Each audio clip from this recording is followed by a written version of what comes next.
Good afternoon and welcome to everyone. In the name of the Deduve Institute and of the Secteur des Soins de la Santé de l'UC Louvain, it's my great pleasure to welcome you to this fifth Deduve Memorial Lecture. It's very nice to see such a large audience today. So the Deduve Memorial Lecture is a series of prestigious lectures that we decided to organize soon after the death of Christian Deduve in 2013. Why did we do that?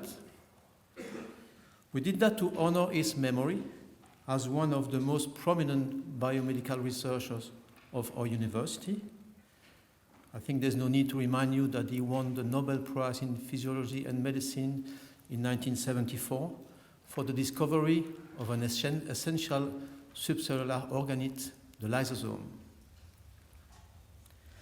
The very same year he got the Nobel Prize, he founded a biomedical research institute that he called at the time the International Institute of Cellular and Molecular Pathology, in short ICP, which has now been renamed after his name, the Deduve Institute. This institute today hosts a vibrant community of about 300 scientists, all dedicated to fundamental biomedical research.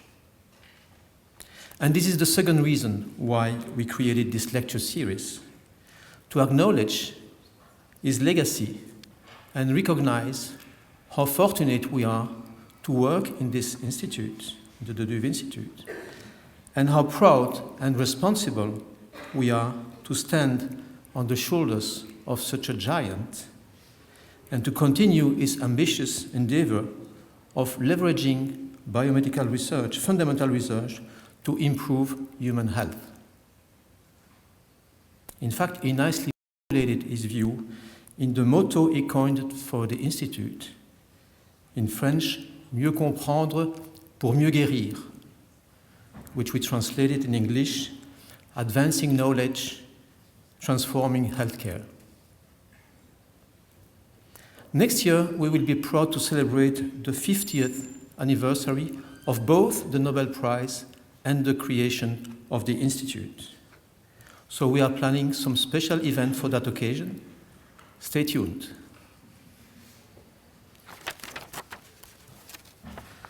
So the Deduve lectures are held every other year, hosting prestigious speakers.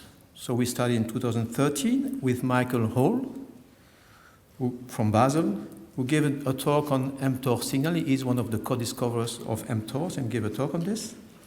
2015, we had Andrea Ballabio from Naples, who talked about the biogenesis of lysosomes, so in line with the legacy of Christian Deduve.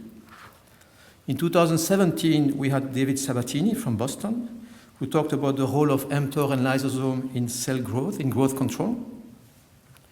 In 2019, we had Carl-Henrik Eldin from Sweden, Uppsala, who talked about signaling via TGF-beta receptors. 2021, we had a break due to COVID, and we are very pleased to resume the series today with another prestigious speaker. And I will now leave the floor to Jean-François Collet, who will introduce today's speaker.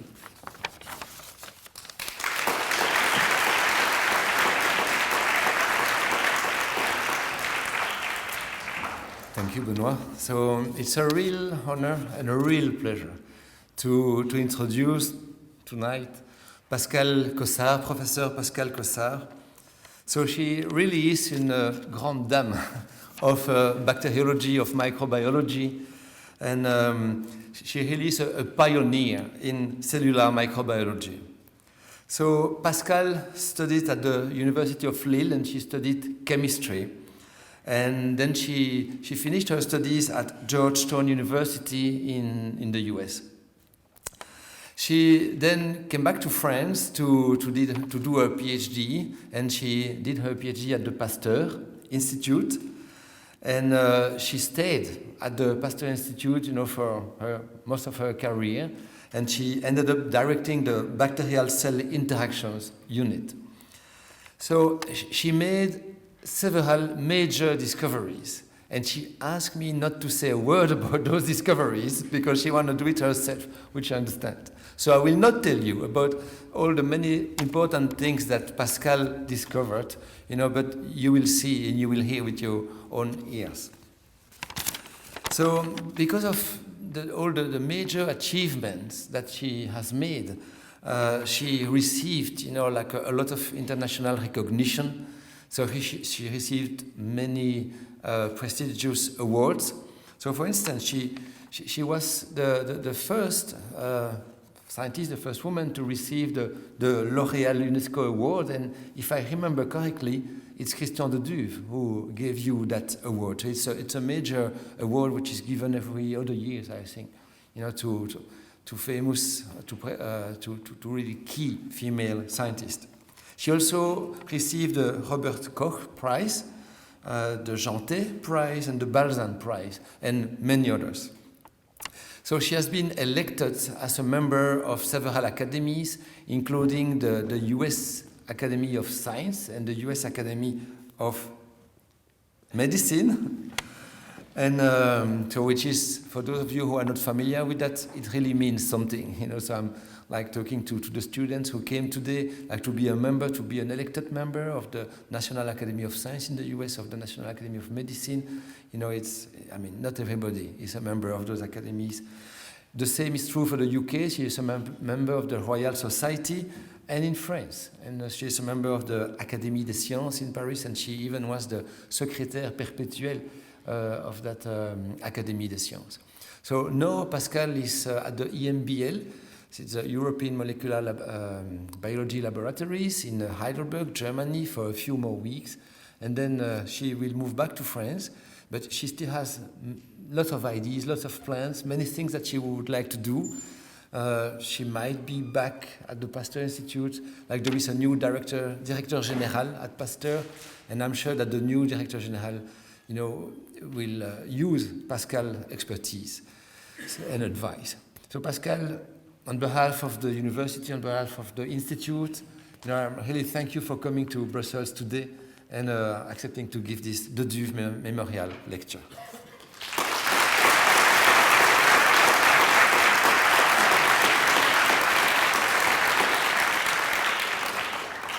Okay, thank you very much for this introduction. That's very sweet, very nice, and I hope that I am not going to disappoint you.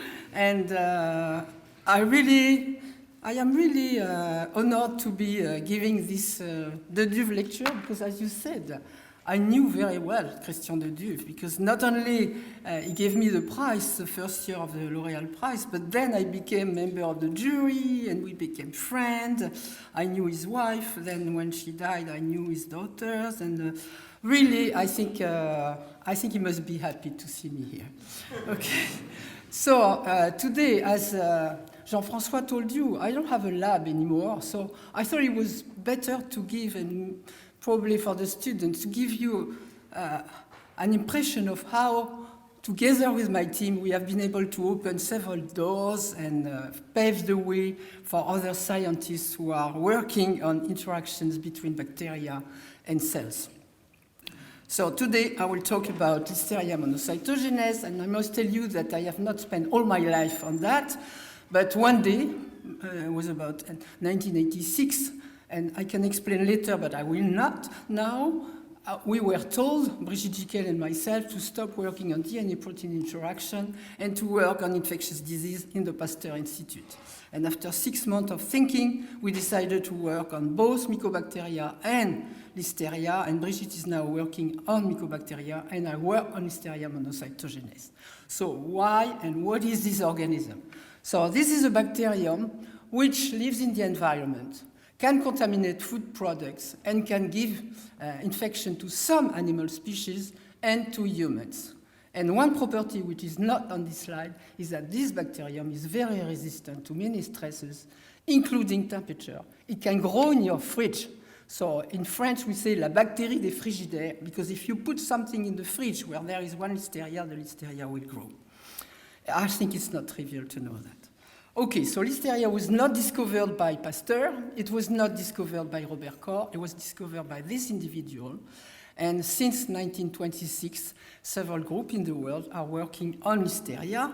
And what I would like to say is that we started in 1996, and from this slide you can see that we have tried to somehow open new facets of this organism, which was really not very well known, but still there were some things which were new when we started.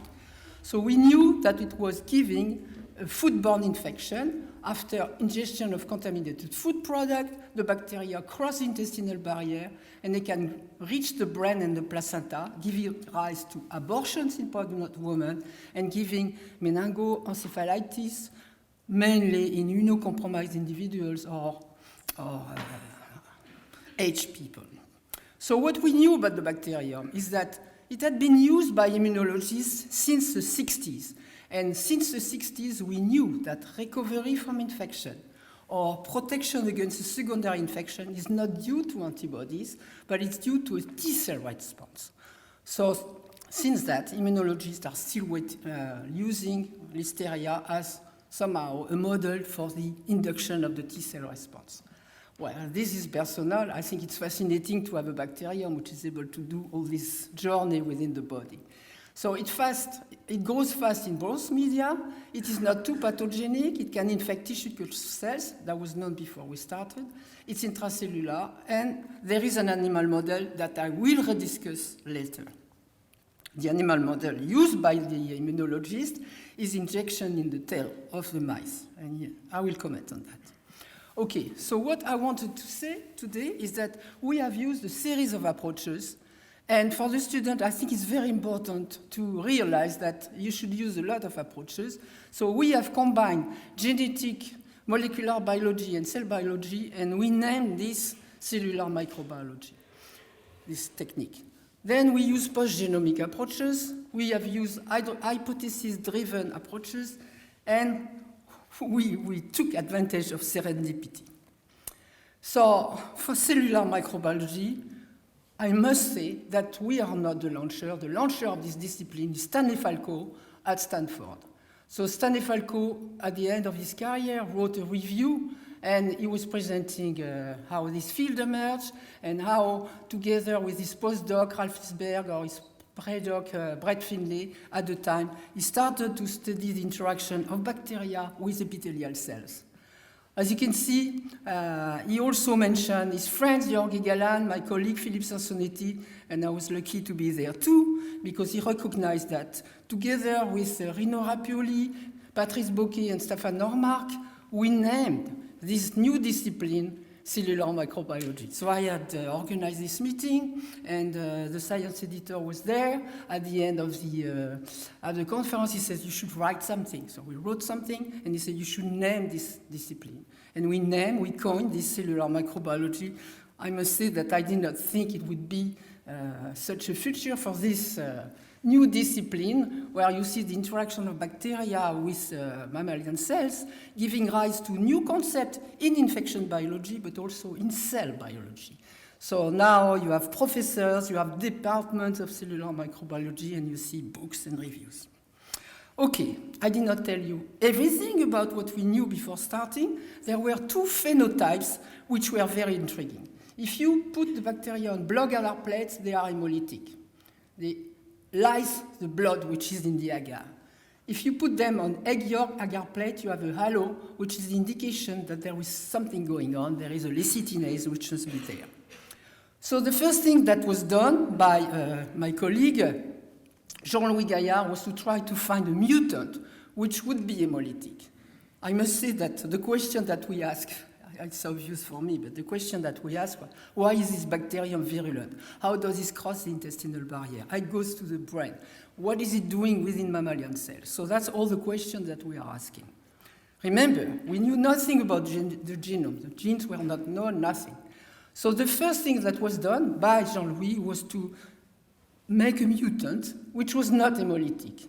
And to make a long story short, we were able to identify the gene which is responsible for this hemolysin. We called it listeriolysine, listeriolysine O, and we could show that when bacteria are entering into cells, they are trapped in the vacuole and they cannot escape from that vacuole. They do not replicate and they are virulent when they put them in the animal model. So this is the first gene identified in Listeria. This was the first virulence factor. Okay. But competition was there, and strong competition, I can tell you, with strong personality. Dan Portnoy and Werner Goebel in Germany. We became friends. But at the time, we were on that gene. They got a mutant, both of them, but then we decided that, okay, we were the first. But Dan Portnoy, but it's true. But Dan Portnoy really started to make a very, very interesting discovery. He was in Philadelphia, and together with Lou Tilney, they realized that bacteria are swimming inside the cells. And he was giving this fantastic talk. People were so enthusiastic about this phenomenon, and he drew this famous scheme where you see the bacteria which enter into cell, escape, and start to do what you see here, the polymerase actin in the back of their hands, and they move. So cell biologists were really enthusiastic about this phenomenon, and now there was this parallel between what bacteria are doing and what mammalian cells are doing when they are moving. Here you see these cells which is pursuing this poor bacteria which is going to be engulfed within these cells, and there was a parallel in the head of cell biologists and the head of microbiologists to see there is a common feature there. Okay, so that was about Dan Portnoy, my competitor for Listeria lysino. And concerning Werner Goebel, he was interested in regulation, and we ended up to find the same genes. But as I tell you, we became friends. That was clear. We were interested in entry, and we were interested in the way bacteria enter into cells. The question was, is there something special on the surface? Is there something on the surface of the mammalian cells? And again, we took a genetic approach. We looked for a mutant which was not invasive, and by a transposon, we were able to find a gene which is encoding for a protein, a leucine-rich repeat protein, which we name internalin, which is allowing the bacteria to enter into cells. So later on, Shenord Ramsey found another gene which was encoding for a protein very similar to internalin, which allows entry not in epithelial cells, not in intestinal cells, but in hepatocytes. So this was the second protein. I will not have time to cover everything, but today I would like to focus on internalin. And we searched for the receptor for internalin. And as you can see here, the receptor was found by Jérôme Mingot, who used the chromatography affinity approach. He purified internalin, ran extracts of cells, and found that ikaderin was the receptor for internalin. So what is ikaderin? Ikaderin is the yellow compound that you see around epithelial cells. Ikaderin is the stick between epithelial cells. This is a molecule which is transmembranaire, which is a transmembrane molecules, and you see that this molecule is making homotypic interactions. What Listeria is doing is having on its surface a protein which interacts with ikaderin and plays the role of ikaderin, and it interacts with ikaderin, which interacts with molecules which are called catenin, which interacts with actin and allows some type of dynamic. So internalin mediates the interaction with ikaderin, and it allows the entry into mammalian cells. Okay. Now I have to tell you one thing. At each meeting that we had in the lab, Marc Lecuy would arrive and say, Listeria does not go into mouse cells. It goes in human cells. Listeria does not go in human cells. So this was in murine cells, sorry. So this was very intriguing up to the point where Marc was able to show that there is a single amino acid difference between the mouse ikaderin and the human ikaderin, which prevent the interaction between internalin and the murine ikaderin.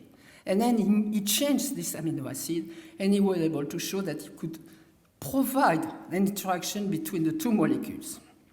So this was starting to tell us, to explain to us, when you give Listeria to mice by the oral route, there is no infection. And in fact, when Murray discovered Listeria, it was because there was an epidemic between rabbits and guinea pigs. And there was no mice which were infected by Listeria. There is no natural infection of mice with Listeria. So we decided to do the key experiment that Mark was dreaming of, was to make a mouse which would be susceptible to Listeria. So what we did was to express the human icadrine in the gut of the mice by putting the icadrine of human downstream from a promoter which is specifically expressed in the intestine, and then you have mice which express the human icadrine in the intestine. And the experiment that we did was the following. We infect mice by the oral route. We compare what happens in the wild type and in the transgenic mice. If you infect with the wild type monocytogenes, there is no mortality. If you infect with a delta internaline, there is no mortality in the case of the wild type mice. In the transgenic mice, if you take Listeria monocytogenes wild type, all the mice are dead at this amount of bacteria, but if you take the internaline mutant, there is no mortality. This key experiment is telling us that human icadrine in the mouse, by providing a possible interaction with the internaline, allows crossing of the intestinal barrier and mortality. So that was the first, I would say, the first transgenic model to study listeriosis, and it was demonstrating why Listeria is a human pathogen but is not a murine pathogen. Okay. We have done a lot of things in cell biology about the entry of Listeria. We have looked at a lot of things that I am not going to discuss. I would just like to highlight one thing that I like the most, which is that we went against the dogma. And the dogma is on the left. On the left, in all textbooks of cell biology, if you look at phagocytosis, this is a phenomenon which is induced by actin polymerization. If you look at the entry of small molecules or small viruses, the textbook will tell you there is no actin, there is clathrin. Okay, and then, well, I thought that, okay, this is the dogma, I would like to look at clathrin. And I think this picture is really showing you that clathrin is recruited at the site of entry. So here now, there is clathrin. But what is nice also is that if you take a textbook, and Giselle Biol last week, again, you see that clathrin is also recruited via a phenomenon which implies actin. So that's another message. There can be shift in paradigm, even if your grant application has been rejected on that topic, or even if the paper was difficult to be accepted. Clathrin is used by internaline of objects larger than previously accepted, and this is a paper that I really like. Okay, so now I've told you about listeriolysin O, which is allowing the escape from the vacuole. I've told you about internaline, which is interacting with icadrine, and internaline icadrine is mediating the crossing of the intestinal barrier. Now, I would like to go to the second phenotype. Remember, on egg yolk agar plate, Listeria is giving this halo, which is indicative of a lecithinase. It's known that it is the assay to test for the lecithinase. So I had a new postdoc in the lab, Christine Cox, a cell biologist, who could do what I could not do cell infection assay, looking in the microscope, things like that. And I said to Christine, you should look to this lecithinase mutant and see whether it is involved, for example, in the spread from the Listeria from one cell to the other and all that. And Christine started to work, and she called me one day from the microscope. And she says, Pascal, come, there is something very interesting. And the bacteria, instead of spreading in the cell, like she had shown already, the bacteria were making these little colonies inside cells. They were not able to move. So we had a lecithinase mutant, which was giving this phenotype. To make a long story short, this is a mutant which is affecting a gene which is called ACTE, and the gene ACTE is upstream from a lecithinase gene. So there is a polar effect of the transposon on the expression of the downstream gene. So I will come that in 1 minute, but I would like to say that this has been a tsunami in the field, because this was the molecules which was allowing the actin-based motility of Listeria. And my colleague in Berkeley, Matthew Welsh, in the lab of Tim Mitchison, used ACTE as a protein to fish out a 7-protein complex, which is called the ARP2/3 complex. And he was able to show that ACTE plus ARP2/3 is mediating actin-based motility. So, schematically, you can represent Listeria here on the pole of the bacterium. It's a dimer. ACTE recruits the ARP2/3 complex, and the ARP2/3 complex recruiting actin monomers, and there is polymerization. The same phenomenon occurs at the leading edge of a cell which is filling the bacterium. And there are other events which somehow activates proteins which are similar to ACTE. And that's the beauty of the system, is at the front of the leading edge, there are molecules which are called SCAR, Wasp family protein, and it has been shown now that these proteins recruit the ARP2/3 complex and do exactly the same thing. So really, ACTE has been a tool to really understand what happens when there is movement which is mediated by actin-based motility. Okay, Listeria is not the only bacterium which is able to move. There are other bacteria which are able to move. So this includes Shigella flexneri, Rickettsia conori, Burkholderia, Pseudomallei, Mycobacterium marinum. I'm not going to tell you all the details, but I think it's interesting to see how these bacteria manage to do the same thing but differently. Shigella, and this has been shown by Sasakawa, Shigella flexneri recruit wasp. And now that I told you that wasp activate the ARP2/3 complex, you can see that in fact the scenario is different from Listeria. Listeria has ACTE, which recruits ARP2/3. Here you have Shigella flexneri, which has a protein which is called ECSA on the surface, and it recruits NWASP, and then it polymerizes ACTE.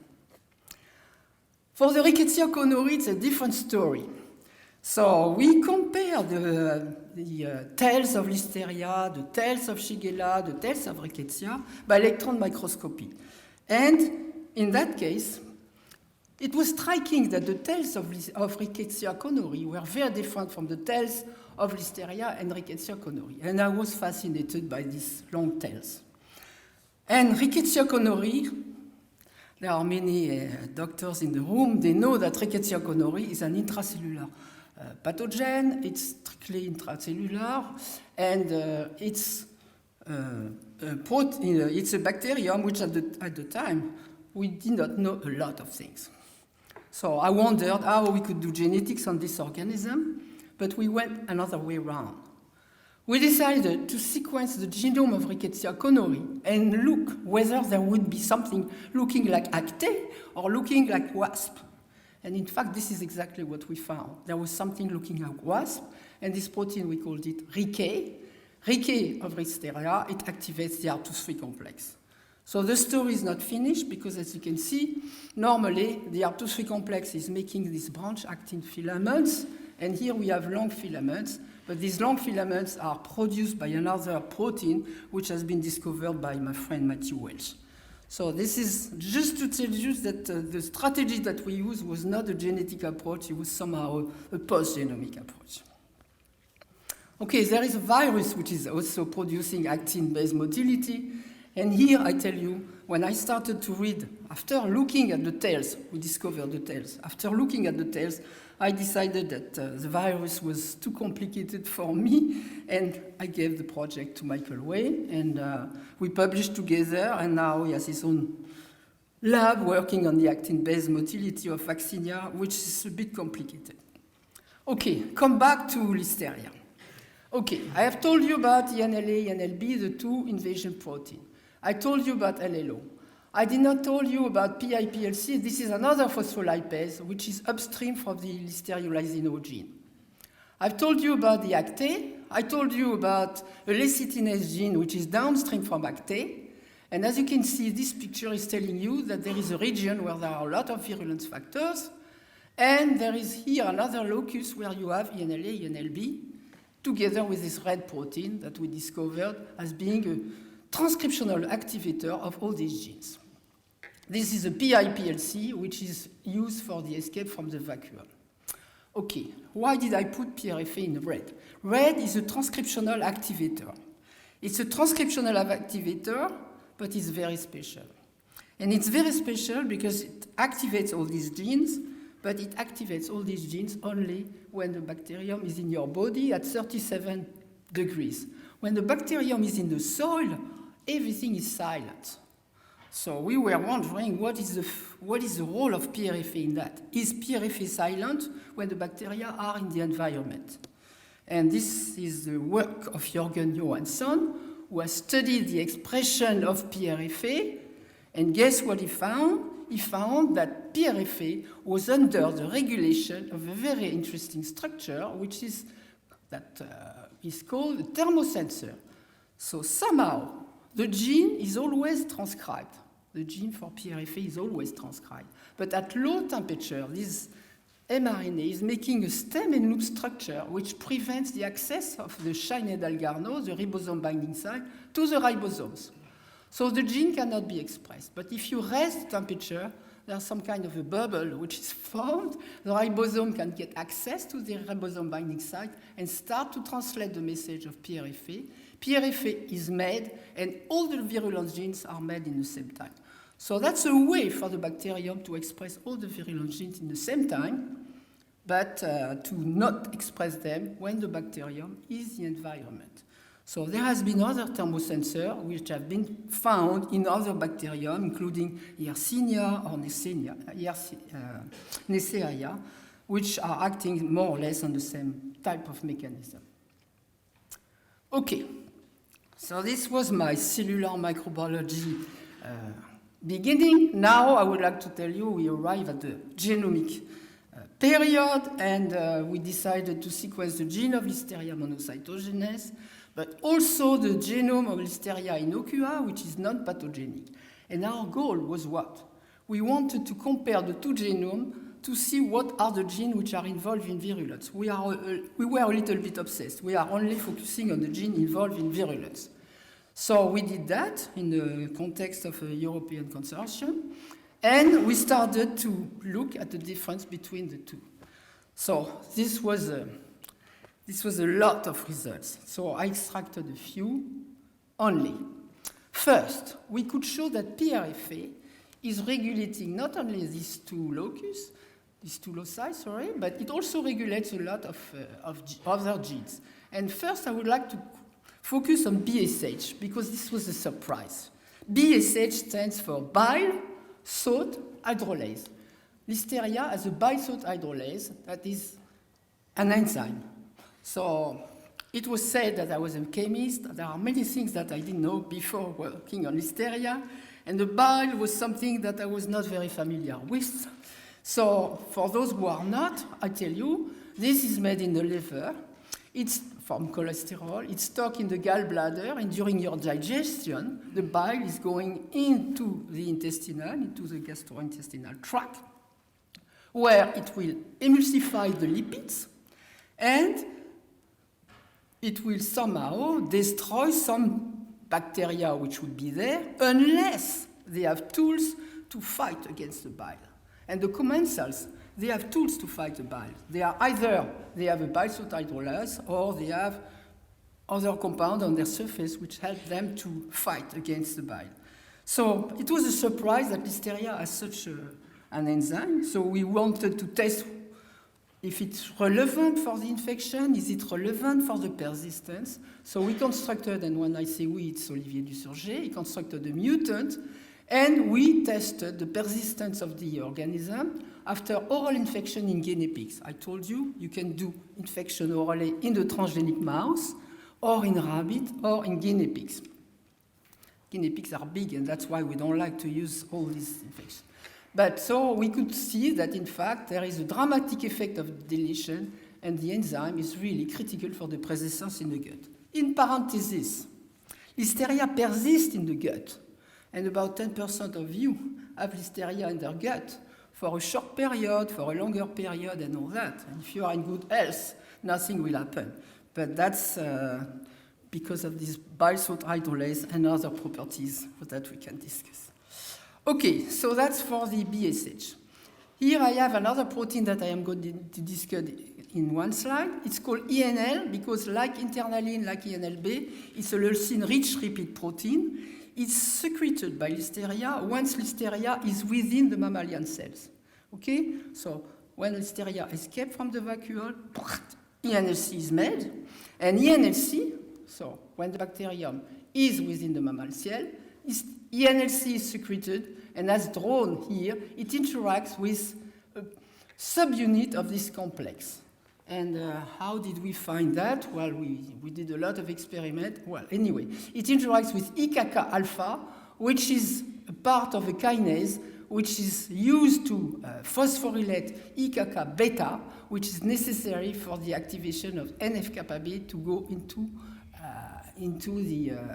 the nucleus to activate some genes. So this is, I don't want to go into details, but just to tell you that there is a protein which is secreted inside the mammalian cells, which interacts with a protein which is involved in the innate immune response. Okay. The next one is a protein that we really liked when we found it. The second one is a secreted protein which goes to the nucleus. So what Hélène Bierne has shown is that there was a gene in monocytogenes, absent in inocua, like INLC. And this gene, if you succeed to tag it, you see that the protein goes to the nucleus.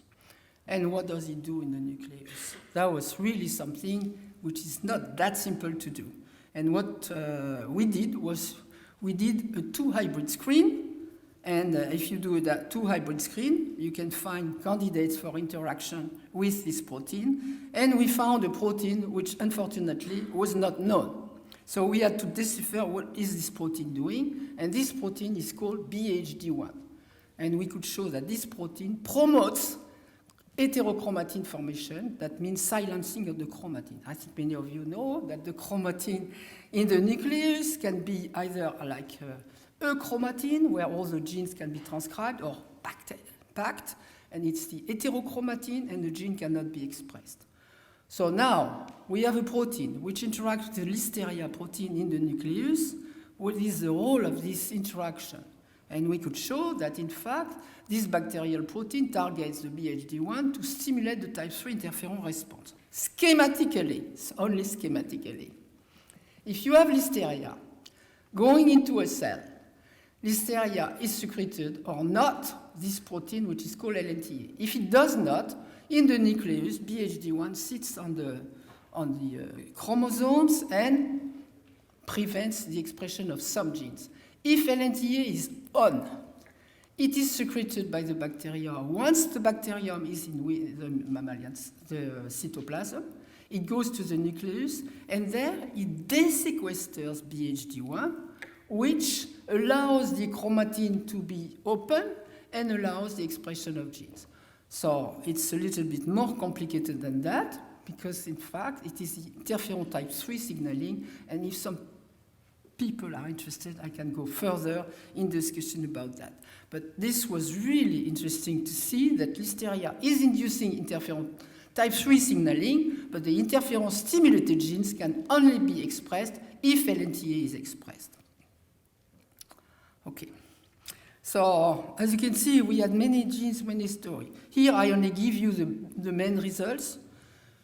Alessandro Pagliazzo found a gene which was present in monocytogenes, absent in Listeria innocua, and I tell you the story because this is the first time that a RNA-binding protein is secreted by a bacterial pathogen and modulates Dirigai signaling. We don't know how this protein is secreted and is found in the supernatant with RNA. We have ideas. It could be vesicles. It could be that some RNA are secreted in vesicles, and this protein that he has called ZIA can bind RNA. But this is the first, and so far the only bacterial protein binding RNA which is secreted. Okay, the last protein present in monocytogenes, absent in inocua, was discovered by Nathalie Rollion in my lab. So what Nathalie has found is that this protein encodes So it is called 29, I forgot the number, 2776, LMO 2776. So this protein is able to kill the commensal Prevotella copri in the gut and in modulate the infection. So this is a schematic view of what happens. Normally, in the gut, you have Listeria. You have a number of bacteria, including Prevotella, which is in red. When Listeria arrives and secrete this protein, the Prevotella are killed by the bacteriocin, which is made by Listeria. So there are not many Prevotella. If you take a mutant which is not producing this bacteriocin, then you see that the Prevotella are multiplying happily, and they diminish the mucus layer. And what we have seen is that the mutant is more virulent than the wild type. So this is a phenotype that is very difficult to understand, and this is a project that I would like to go on. I have tried at EMBL, but Prevotella is very difficult to work with. It's anaerobic, we have difficulty, and this project is a little bit pending. So this is not the first bacteriocin which has been reported concerning Listeria. And this is the work of somebody in my lab, Javier Pizarro, who was interested in the epidemics which occurred when we started to work on Listeria, which occurred in Switzerland and was due to the Vacherin Mont d'Or. You remember my first slide? There was a Vacherin Mont d'Or, and I told you that Listeria can contaminate food. Well, in 1986, there was an epidemic in Switzerland due to the contamination of Vacherin Mont d'Or. So in that Vacherin Mont d'Or, there was a Listeria strain, which is not the strain that we are studying. And in that strain, there was a toxin that Javier has studied, and this toxin is a bacteriocin, which is present in this epidemic strain and other Listeria strains.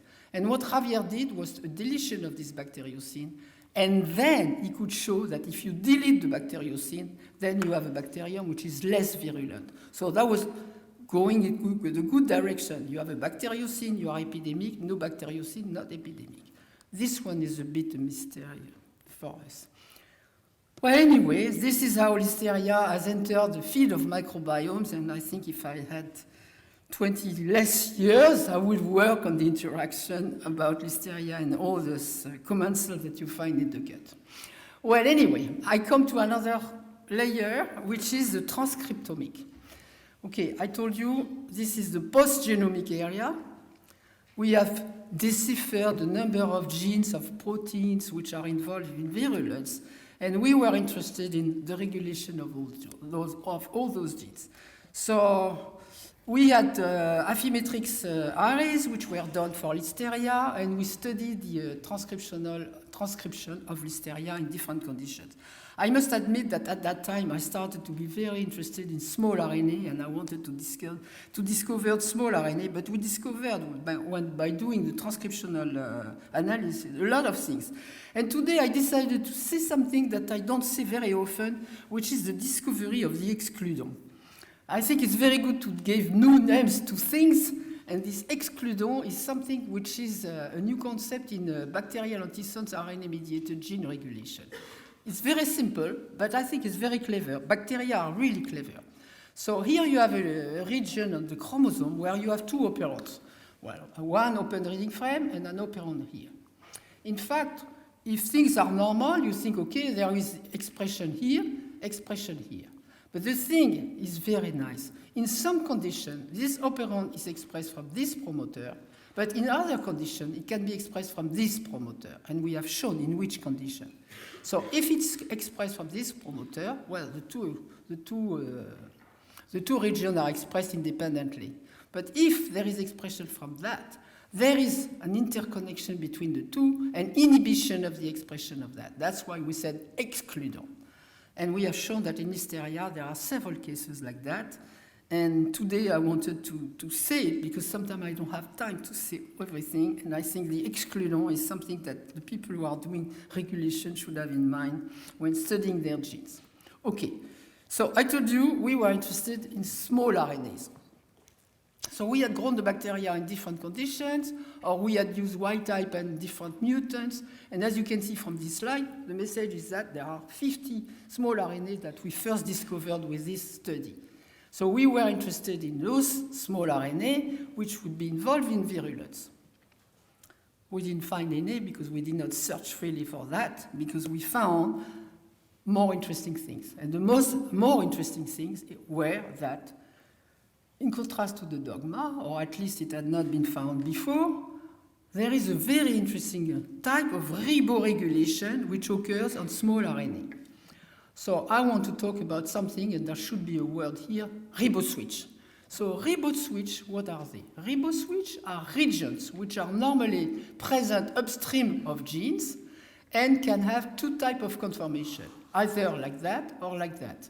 And if, for example, there is a ligand which comes to this region, there can be pairing between region 1 and 2, region 3 and 4, and this is the structure of what we call a termination of transcription, and there is no transcript which is made. So this has been well described, and it has been well described for open reading frame like here, for messenger RNA, which encodes protein. But for small RNA, it had not been described, and what we have shown is that there are several cases where we found small RNAs. It's not an ORF, it's a small RNA, a non-coding RNA, which is regulated by a ligand. And I don't have time to tell you that, but we found that this ligand is vitamin B12, and vitamin B12 is very important in the gut. So we found that, we found others, and I can tell you riboregulation is something very, very, very common in Listeria.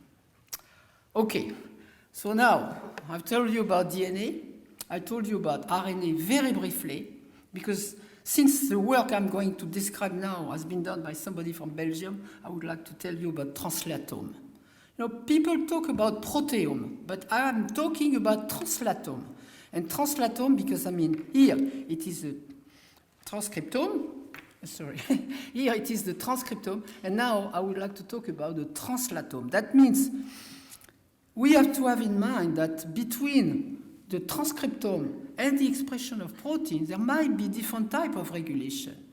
For me, it's not because there is an RNA, but there is a protein. People say, the gene is expressed. Okay, the gene is expressed, but is it translated? And this, I was interested to know whether this genome, which is encoding so many open reading frames, do we have translation of all these open reading frames? And the way we decided to do was to really search for the N-terminus of the protein encoded by the genome. So there are two types of approaches. So you read in the textbook, you can do ribosome profiling. Ribosome profiling, that means if on the mRNA you have a ribosome, that means the ribosome is translating. Okay, you can see that. I prefer to see the N-terminus of the peptide. And when I say I, it's I and Francis in pens. He might be in the audience, I don't know, I think maybe. Are you there, Francis? Yeah, he's there. Okay, so we decided to do this technique. Francis, I hope I'm going to say that correctly. So Francis has used for Listeria something that he had been using in mammalian cells, and I think it is the only time where it has been used for Listeria. So what we are going to search is how many of this N-terminus peptide Listeria is able to make. So the way that Francis did was to take the extract of the proteins of Listeria, and then you denature the protein extract, and then you try to reduce all the disulfide bond that you have. You acetylate all the you reduce and you acetylate the cysteine, and then you acetylate all the free amines, and then I should say that you have to try to find a way not to have deformylation of the N-terminus, so that you use the inhibitor of the deformylase, which is actinonine, and then you treat your extract with trypsin and another enzyme, so you end up to have all the peptides which are internal to the protein ending with the N-terminus, or acetylated, and here you have the N-terminus peptide which are formulated, we hope. So a first run on the HPLC, and then you take this one of this pool that you also submit to another type of modification, and then you run another column, and you find, after 33 hours of mass spec, you find a number of peptides. So we found a lot of interesting things. For example, we found there were internal translational start site for some proteins. That means there is translation of an opening frame starting from the beginning or from the center. And Francis has been able to show that the two were used in the case of Listeria. But today I would like to focus on this little protein that we call PRLE42. So PRLE42, why did we focus on PRLE42? Because this protein, he found, was present in many bacteria. So it is a new protein, and we thought it was a non-coding RNA, but no, it's a small RNA is encoding for PRLE42, and by flagging the PRLE42 and searching for interactors, what was found is that PRLE42 interacts with RSBR, which is part of what is called in Bacillus subtilis the stressosome. So the stressosome is a big nanomachine that you can see here, and this big nanomachine is in fact part of what is called the stress response in Bacillus subtilis. So this machine is able to be phosphorylated, and it relays to the expression of what is called sigma B dependent genes. So what happens is that PRLE42 interacts with RSBR. We could show that the small protein goes to the membrane and can interact, this is a model, it can interact with the stressosome of, potentially, the stressosome of Listeria.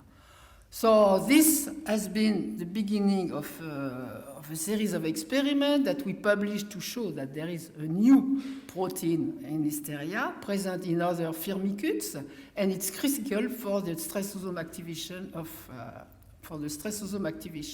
And then Alistair Williams was able to show by cryo-electron microscopy the molecular structures of the stressosome of Listeria. Francis, I was very happy to present this result because for me it's really unique in the bacterial world. Nobody has used it so far, and I hope that other people are going to use it. Okay, so now I'm going to my last part, which is hypothesis-driven approaches.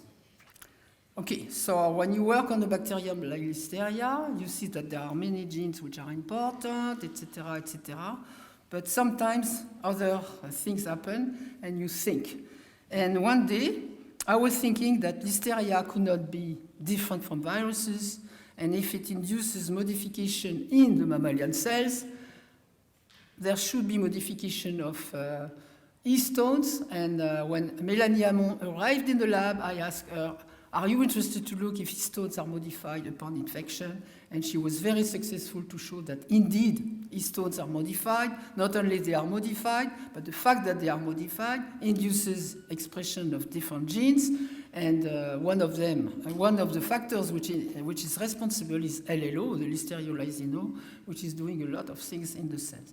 But what is nice is that by studying the histone modification, she discovered new activity, for example, for this SIRT2-dependent histone modification. She found new modification of histones, and not only that, she created a new group now in the Pasteur Institute. So it's not called epigenetics and infection, but I think this is a new field that I think Mélanie really contributed to open. Okay, another hypothesis-driven thing that we did was mitochondria. Okay, again, I tell you, I did not study biology, and I thought that mitochondria were beans. I thought that they were like in all the textbooks like that. But one day I gave a talk after somebody working on mitochondria, and this is what I see. I see these mitochondria which are fragmenting, which are moving, etc. And for me, I thought, well, probably Listeria is doing something to the mitochondria, or maybe the interaction with the mitochondria is playing a role during the infectious process. And Fabricia Stravo in my lab started to study whether Listeria is affecting the mitochondria and the function of the mitochondria, or whether the mitochondria contribute to the infection. And to make a long story short, she first showed that Listeria indeed fragments the mitochondria. And you see the bacteria in red are inducing the fragmentation. You will fragment of, look, I think it's clear, the fragmentation. Okay, and this is due again to Listeria lysino. So Listeria lysino induces mitochondrial fission. It's really clear. You can see that. So why is it interesting? We could show that in fact this mitochondrial fission is not due to the classical fission protein, which is called DRP1. DRP1 is a dynamine-related protein which induces mitochondrial fragmentation. In the case of the fragmentation by Listeria, it's not due to DRP1, and Fabricia was able to show that its atypical mitochondrial fission is due to one protein which is in the mucous complex, and I don't have time to tell you that. It's just to tell you that hypothesis-driven research can lead to really new finding. And this new finding is really interesting because now other protein, other bacteria, other groups are studying the effect of infection on mitochondria. Okay, last, post-translational modification. We studied a series of modification. So David Ribe studied sumoylation. You see Liliana Radosevich studied ISG15, which is a B-ubiquitin post-translational modification. These two modifications are critical for the infection. I will not go into details, but just give credits again to Francis Impens because he was key in these discoveries because we studied all these modifications by mass spec. Okay, so I think I am done, and I would like to summarize what I've told you today. We started by knowing all these steps of the human infection, the arrival in the intestine, because the bacteria multiplies at low temperature. These bacteria contaminate food. The bacteria cross the intestinal barrier and can reach the brain and the placenta. I didn't say much about that, we can discuss. I have discussed this pathway. These pictures are from Christine Cox, incidentally. You see here the bacteria escaping from the vacuole, starting to polymerize acting, making these wonderful comet tails, spreading from one cell to the other, and escaping from the two-membrane vacuole, and that's how the bacterium disseminates. Okay, so I had shown you that there are these two loci, but now not only we have the genome of monocytogenes, not only we have the genome of Listeria innocua, but as you can guess, this was a very narrow-minded approach. This was one species, and now one strain. And now, of course, my ex-collaborators are now working on many, many strains, and it's very interesting to see the difference between the many strains of, I think it's obvious. Okay, I have shown you also that Listeria is a cell biologist. You know, I showed you that Listeria can interact with E-cadherin. The other invasion protein interacts with MET, which is a very interesting protein. So this bacterium, once inside the cells, is polymerizing actin. My friend Sasakawa showed that not only actin mediates actin polymerization, but allows escape from the autophagy. I mentioned that ENLC interacts with the IKK alpha complex and allows evasion from the innate immune response. I showed you that LNTA goes to the nucleus, interacts with BHD1, desequestered BHD1, and allows expression of genes which are induced by interferon type 3. I showed you that, no, I didn't show you, but I tell you now, Listeria lysino is a pore-forming toxin, which is really a headache for me, because, I mean, not only it allows the escape from the vacuole, but it does a lot of things. It produces mitochondrial fragmentation. It destroys the E2 enzyme of the sumoylation pathway. It induces its own modification. This is really the main virulence factors of Listeria. Well, anyway, this is life. This is how it is. And I think I would like to finish by just telling you what I told you at the beginning. In the 60s, and this is the work of McAnais, who showed that recovery from infection, protection against a secondary infection is due to a T-cell response, and still that time, Listeria is used by immunologists. Then came the cellular microbiology approach, and it's still true. Then the post-genomic approach, epigenetic and infection, and now we are in the time of interaction with the microbiota. Of course, all that can be summarized as such. Listeria is a model in immunology, in infection biology, cell biology and epigenetics, microbiology. I showed you this riboswitch regulated non-coding RNA in genomic, transcriptomic, proteomic. I think we covered a lot with all these wonderful people that were working with me. Francis, I think you are here. So that was at the end of my career at the Pasteur Institute. We had a wonderful reunion, and with that, I would like to thank you very much for your attention.